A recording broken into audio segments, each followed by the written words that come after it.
Hi, I am Leandro Florentino from NCR Central and I'm a mission volunteer also and assigned ako sa Bulacan area. Hindi madali yung ginagawa ng mga mission volunteer.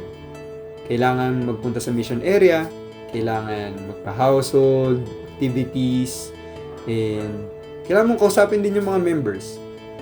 Also, di natatapos dun yung buhay. Kailangan mong magbigay ng oras sa mga kapatid mo, sa pamilya mo, and sa trabaho rin.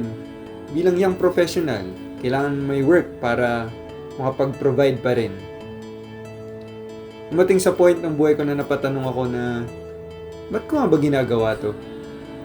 Pwede naman talagang nagpapahinga na lang ako. Pwede naman nagre-relax na lang ako. Pwede talagang gumagala na lang ako kasama ng mga kaibigan ko.